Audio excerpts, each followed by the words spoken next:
একজন ইউটিউবারের 5 থেকে 6টা ভিডিও ভাইরাল হয়েছিল এবং সেই ভাইরাল ভিডিও থেকে উনি এত পরিমাণ টাকা ইনকাম করেছে যা দিয়ে উনি সারাটা জীবন বসে খেতে পারবে। এবং ওনার একটা ভিডিওর জন্য প্রায় কয়েকশো কোটি টাকার ব্যবসা ধ্বংস হয়ে গিয়েছিল অন্য একজন ব্যবসায়ীর, এবং ওনাকে নিয়ে ওয়াশিংটন ডিসির মতো নিউজ চ্যানেলগুলা নিউজ করেছিল। তো আমি চার্জ দিয়েছিলাম কিভাবে ইউটিউব কন্টেন্ট ভাইরাল হয়, কোন কন্টেন্টগুলো বেশি ভাইরাল হয়। সেখানে উনি ওনার 4 থেকে 5টা ভিডিও যেগুলো ভাইরাল হয়েছিল সেগুলোর বিস্তারিত লিখেছে, সেগুলো একটু পরে আসতেছি।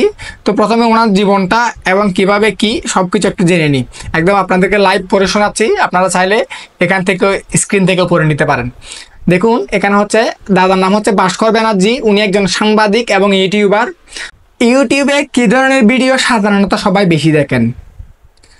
যদি কেউ মনে করেন ভিডিও আপলোড করে টাকা উপার্জন করবেন, তবে তার কি করা উচিত হবে? খুব আগ্রহ না? তাহলে আজকে পর্দা ফাঁস হয়ে যাক।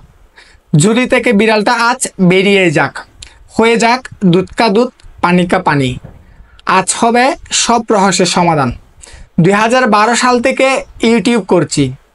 তখন ইউটিউব থেকে যে টাকা রোজগার করা যেত সেটা বেশিরভাগ বাঙালি জানতো না। পশ্চিমবঙ্গের কথা বাদ হয়ে দিলাম, কলকাতার ব্রডব্যান্ড ব্যবস্থা এত স্লো ছিল যে ইউটিউব দেখার মতো ধৈর্য বাঙালির ছিল না। ইউটিউবে একটি ভিডিও দেখা মানে সেটা ঘুরছে তো ঘুরছে, ঘুরেই চলছে, স্ট্রিমিং হয়ে চলেছে। এখন বাঙালি হাগুরের মতো ঝাঁপিয়ে পড়ছে ইউটিউবার হওয়ার জন্য। ঠিক যেমন লিটল ম্যাগাজিনের সম্পাদক হওয়ার জন্য জাপাতো বেশ কিছুদিন আগে বাংলা ব্র্যান্ডের স্টার হওয়ার জন্য ঝাঁপিয়েছিল।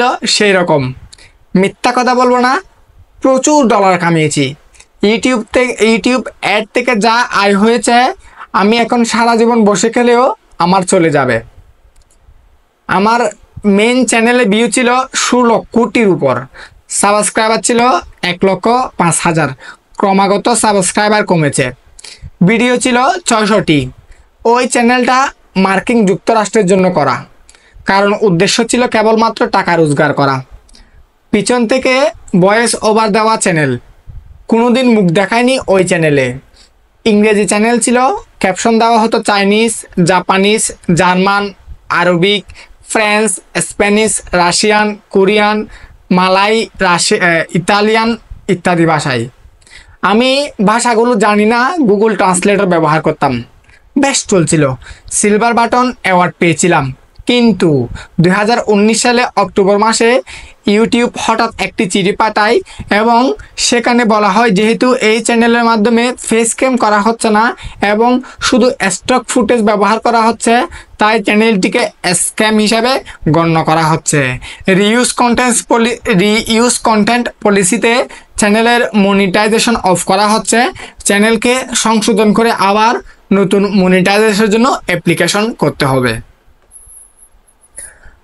মাথায় বাজ ভেঙে পড়েছিল, এ কথা বলবো না, কারণ জানতাম এটা হুন্ডির ব্যবসা। মালজা কামানোর কামিয়ে নিয়েছিলাম। 600 ভিডিও ডিলিট করলাম এক রাতে। 16 কোটি ভিউ ব্যানিশ হয়ে গেল নিমিষে। ওই চ্যানেলটাকে বাংলা চ্যানেল করে এখন ফেস ক্যাম করে আমি ভিডিও করি। উল্টোপাল্টা কন্টেন্ট এখন আর দেওয়া সম্ভব হয় না, তাই ভারে মা ভবানী। যদিও বুঝতেই পারছেন আপনারা যে আমার এখন আর এতে কোনো কিছু যায় আসে না। আমি এবং আমার সিলভার বাটন পাওয়া 1,50,000 অনেস্ট সাবস্ক্রাইবার ওয়ালা বর্তমানে মাত্র 3,000 ভিউ। ওদিকে ইউটিউব ভেরিফাইড টিক মার্কওয়ালা ইউটিউব চ্যানেলটা এমন একটা চুচু যাকে ওরা গিলতে পারছে না, ফেলতেও পারছে না। ওই ইউটিউব চ্যানেলটার মাধ্যমে আমার ওয়েবসাইট দাঁড়িয়ে গেছে, ওখান থেকে রেভিনিউ আসে। ফেসবুকের পেজটা দাঁড়িয়ে গেছে, ওখান থেকে ভিডিওতে অ্যাড পাই। ডেলি হান্ট বা ইউসি ব্রাউজার টাইপের কিছু news content provider app partnership করেছে, ওখান থেকেও মাল আসে। 1,05,000 সাবস্ক্রাইবার, ওদিকে ভিউ মাত্র 3,000। এটা দেখে অনেকেই তাজ্জব হয়ে যায়। ওদিকে সিলভার বাটন হাতে, সুতরাং স্প্যাম সংক্রায়নার এটাও বলতে পারে না। ফলে মাইক্রো ভিডিও ব্লগিং সাইট যেমন লাইকি কিংবা হ্যালো যোগাযোগ করে পার্টনারশিপ করে। অ্যামাজনের মাধ্যমে জিনিসপত্র বিক্রি বাট্টাটাও করি, মানে অ্যাফিলিয়েট মার্কেটিং যাকে বলে, এরকম আরও কিছু কর্মকাণ্ড করা হয়। তো দাদা বলতেছে যে ওনার যে ইউটিউব চ্যানেল সেটাতে 1,05,000 ভিউ সাবস্ক্রাইবার ছিল, কিন্তু 16 কোটি ভিউ ছিল, 600টা ভিডিও ছিল। উনি ফেস দেখা নাই, সেজন্য ওনার চ্যানেলটা পরে ডিলিট করতে হয়েছে। তো ওনার যে ভাইরাল কন্টেন্ট সেগুলো উনি একটু পরে শেয়ার করেছে। প্রথমে ওনার কিছু লাইফ হিস্টোরি শেয়ার করতেছে, ইউটিউবের জার্নি। এটা উইন উইন খেলা এবং তোমাকে জিততে হবে, ওরা তোমাকে জায়গা দিবে না, তোমাকে চিনিয়ে নিতে হবে। স্ট্রাগল করার জন্য ইউটিউব করো না, রুটি চাই বলে ইউটিউবার হতে হবে তোমাকে। এটা কেরিয়ার না, এটা হুন্ডির ব্যবসা। লুটকামাল বাটকে খা। গোহাই ঢুকার মন্ত্রটা চিচিং ফাঁক, বেগুন ফাঁক, জিঙ্গে ফাঁক, করলা ফাঁক বললে চলবে না। উপার্জন করতে হলে তোমাকে যেটা করতে হবে সেটা ওইটাই, যেটা কোনোদিন কেউ করেনি, ইউনিক টাইপের কিছু। এবার আসা যাক যে কী রকমের কন্টেন্ট খাই। আপনি যখন খুঁড়াতে এসেছেন, সুতরাং আমি ধরে নিতে পারি আপনি একজন ভদ্রলোক এবং সুস্থ মস্তিষ্কের মানুষ। কিন্তু ইউটিউবে বেশিরভাগ দর্শকরা ছেঁচড়া টাইপের মানুষ। ভদ্রলোকের জন্য যে চ্যানেলগুলো আছে সেগুলোতে অ্যাড পায় না, স্পন্সর ও আর পায় না। ক্লাস পিপল এর এখানে কোনো জায়গা নেই। যেহেতু মাস পিপল ছেঁচড়া, সুতরাং তাদের জন্য আপনি ছেঁচড়ামি ওয়ালা কন্টেন্ট বানাতে হবে। আমার বন্ধু কি দত্ত এর মতে কিস্তিবাস হতে হবে। আমার বন্ধু শের শাহার মতো নকল হোমো হতে হবে। আমার বন্ধু ডিজে বা এর মতো গান বাজনার শ্রাদ্ধ করতে হবে। ৬০০টি ভিডিওর মধ্যে আমার মাত্র 4টে কি 5টা ভিডিও হিট হয়েছিল। ওই 4-5টা ভিডিও হিট খেলেই জীবন কেটে যাবে। ওই 4-5টা ভিডিওর নাম বলছি, হেডলাইন শুনলেই বোঝা যাবে ওগুলো কেন খেয়েছিল। Fake Indian babas and their crime scandal. দেখুন এখানে উনি একটা ভিডিও করছে, সেটার থাম্বনেল দিছে fake Indian babas and their crime and scandal. আর এটা ছিল সে থাম্বনেল ছবিটা। দেখুন একজন বাবা, একজন বৃদ্ধ মানুষ, তার কুলে একটা মহিলা। এই যে এটা ছিল থাম্বনেল ফটো, এই যে দেখাচ্ছে। এই ভিডিওটা 5 কোটি ভিউ টেনেছিল। এই ভিডিওর জন্য ডেথ থ্রেট খেয়েছি বহুতবার। এই ভিডিওটা ভাইরাল হওয়ার পর আশারাম বাপু এবং নারায়ণ সাইয়ের বিরুদ্ধে নড়েচড়ে বসে সরকার। পরে তাদেরকে গ্রেফতার করে ভারত সরকার। এই প্রথম স্বীকার করলাম ভিডিওটা আমার বানানো ছিল। এখন গরম শীষে বুকে বিতলেও আর বই নেই। তবে খারাপ লাগে, এই ভিডিও থেকে 10-15 লাখ টাকা রোজগার করার জন্য একজনের কয়েকশো কোটি টাকার ব্যবসা ডুবে যায়। আফটার অল সব ব্যবসায় ব্যবসা। উনি এই ভিডিওটা বানিয়েছিল, যার জন্য উনি ডেথ থ্রেট খেয়েছিল। 2 জনকে ভারত সরকার গ্রেফতার করে এবং একজনের কয়েকশো কোটি টাকার ব্যবসা ডুবে যায়। মজা না? ইন্টারেস্টিং না গল্পটা? তো এই ভিডিওটা ওয়াশিংটন পোস্টের একটি আর্টিকেলে এমবেড পর্যন্ত করা হয়েছিল। এই ভিডিওটা একটা ওয়াশিংটন এর পোস্ট নিউজ আর্টিকেলে নিউজ করা হয়েছিল। এটা আমার কাছে গর্বের বিষয়, তার কারণ আমি নিজে একজন সাংবাদিক, কিন্তু ওয়াশিংটন পোস্টের মতো খবরের কাগজের অফিসের ঝাড়ুদারের চাকরিও আমি কোনোদিন পাবো না। তবুও ভিডিওটা হিট করেছিল বলে ওরা এ নিয়ে আর্টিকেল বানায় এবং এই ভিডিওটাকে সেখানে এমবেড করে। Today I will share my darling Silk Smitha with you. এটা ছিল দ্বিতীয় থাম্বনেল। তো এটা আমার দ্বিতীয় হিট খাওয়া ভিডিও টাইটেল ছিল। থাম্বনেল ছিল অনেকটা নিচের ছবির দিয়ে বানানো। এই ছবিটা দিয়ে থাম্বনেল বানিয়েছিল এবং হেডলাইন হচ্ছে এটা। এবার দেখুন আমার জন্মের আগে সিল্ক স্মিতা আত্মহত্যা করেছে, মানে দাদার জন্মের আগে এই মেয়েটা মারা গেছে। কিন্তু এই ভিডিওটা বানানোর পর সাদা চামড়ার আমার ডার্লিং সিল্ক স্মিতার ফোন নাম্বার পাওয়ার জন্য অস্থির হয়ে উঠেছিল। মানে সাদা চামড়া মানে পাশ্চাত্য দেশের লোকেরা, আমেরিকান, ইংরেজরা ভিডিও এই মহিলার নাম্বার পাওয়ার জন্য পাগল হয়ে গেছিল। এমনকি ওনার ফোন নাম্বার পাওয়ার জন্য আমার পেপ্যাল অ্যাকাউন্টে ডলার ভরতে রাজি ছিল। ভূতের আবার ফোন নম্বর কোথা থেকে পাবো? কী কাণ্ড! ভূতের সাথে সহবাস করার জন্য এরকম পাগলামি আমি বাবার জন্মে বলবো না। মাত্র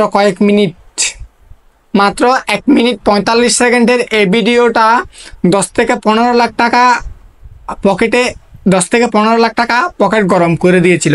এদিকে হঠাৎ একদিন ইউটিউবের মনে হলো এই ভিডিওটা অ্যাডাল্ট কন্টেন্ট।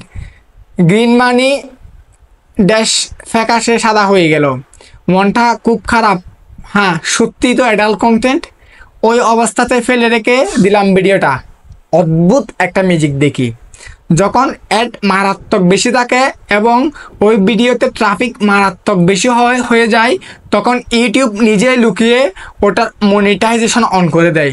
আর যখন ট্রাফিক কম থাকে তখন মনিটাইজেশন অফ করে দেয়। আপনি যদি রাজা হন তাহলে আপনার জন্য কোনো আইন নেই। এটা ইউটিউবের চূড়ান্ত সত্যি কথা। ইউটিউব নিজেও টাকা ছাড়া কিছু বুঝে না, আপনাকে ওদের মতো ভেবে সেটাই মানতে হবে। ইউটিউবে সেমিনারগুলোতে অনেক সময় ইউটিউব কোম্পানির লোকেদের সাথে কথা হয়েছে, ওরা স্পষ্টভাবে বলেছে তুমি ভিডিও হিট করাও এবং ভিডিও হিট করাতে থাকো, তাহলে তুমি টার্মস অ্যান্ড কন্ডিশনের ঊর্ধ্বে উঠতে পারবে। মানে যারা ইউটিউব কর্তৃপক্ষ ওনারা বলতেছে তুমি ভিডিও হিট করাও, তাহলে তোমার জন্য যে নিয়ম নীতি সেগুলো কোনো কিছু তোমার জন্য প্রযোজ্য হবে না।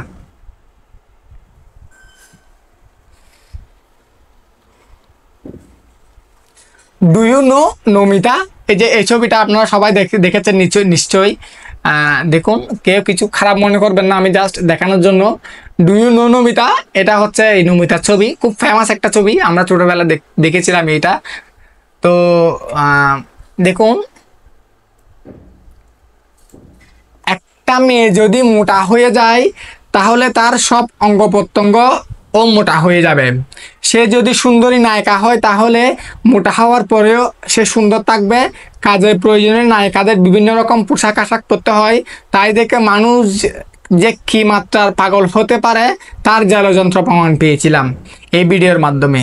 এই ভিডিওটা ডন সুইটেবল ফর কন্টেন্ট হিসেবে চিহ্নিত হয়েছিল। গ্রিন মনিটাইজেশনের বাটন ফ্যাকাশে সাদা হয়ে গিয়েছিল, কিন্তু আগে ভিডিওটার মতো এত অদ্ভুত এক জাদু বলে সাদা সবুজ লাইটিং হতো পরমেশ্বর ইউটিউবারের কৃপায়। মানে উনি ভিডিওতে ওরা মানে খারাপ ভিডিও হিসেবে চিহ্নিত করেছিল, তারপরও সবুজ করে দেয়, এটা থেকে উনি ইনকাম করতে পারে। এরপর হচ্ছে রেখা, অমিতাভ অ্যান্ড জয়া সুল, Angel from first like.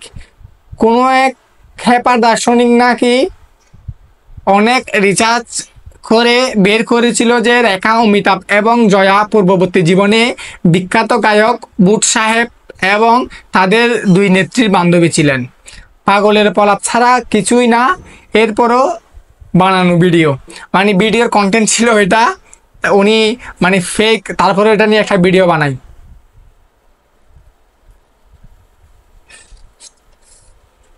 Ghost of Abraham Lincoln in white house. এই স্টোরিটা তো কোনো মাথা মুন্ড নেই। মানদাতার আমলের কতগুলো ক্যামেরায় তোলা ছবি, এর প্রমাণপত্র যে ছবিতে যতদূর সম্ভব কারসাজি করা হয়েছিল। কিন্তু আমেরিকানরা এই স্টোরি নিয়ে নেচে কেন্দ্রে লাফিয়ে একাকার কাণ্ড বাঁধিয়ে বসলো। ভিডিওটা হিট হয়, মানে উনি আব্রাহাম লিঙ্কনের এই যে হোয়াইট হাউস নিয়ে একটা ভিডিও করে, যেটা অনেক আগের কিছু ছবি ছিল, ওই ভিডিওটা হিট হয়।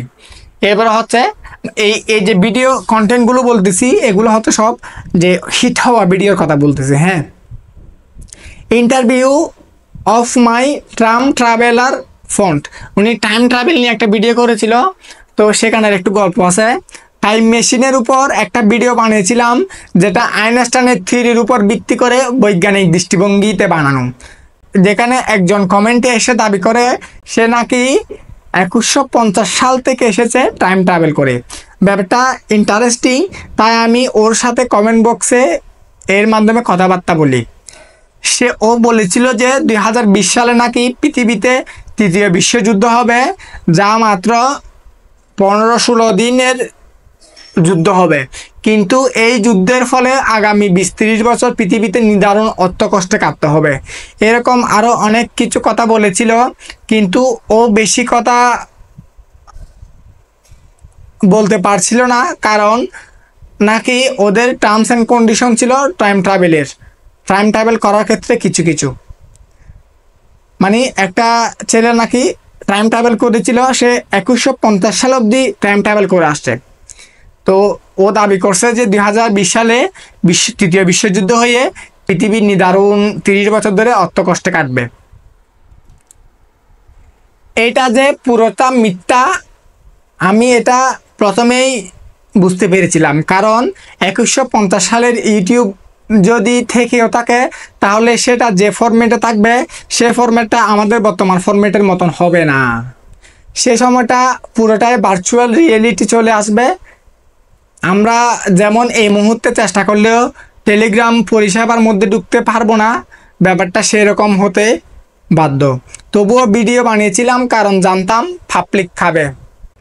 গোগ্রাসেস গিলেছিল, এইরকম মাত্র কয়েকটা আজেবাজে ভিডিও হিট করেছিল, এবং তাতেই কেল্লাফতে ভালো ভিডিও বানানোর চেষ্টা যতবার করেছি ততবারই ব্যর্থ হয়েছি। তথ্যমূলক ভালো ভিডিও কখনোই হিট করেনি। চটকদারি, অর্ধসত্য, অবাস্তব এরকম ভিডিওগুলো হিট করত। 2019 সাল থেকে ইউটিউবে যে ভিডিওগুলো বানায় সেগুলো ক্যামেরা ফেস ব্যবহার করে 100% সত্য, কিন্তু লোকজন সেগুলো গ্রহণ করে না। আমি যখন ইউটিউবে নষ্ট ছিলাম তখন আমি সুষ্ঠু ভিউ পেতাম। বাঙালির উপর ভরসা করে ইউটিউব চ্যানেল বানালে নুন ভাত ছাড়া বেশি কিছু পাওয়া যায় না। কাঁকড়ার জাত সাবস্ক্রাইব করার আগে 300 বার ভাববে, এত বড় ভিআইপি।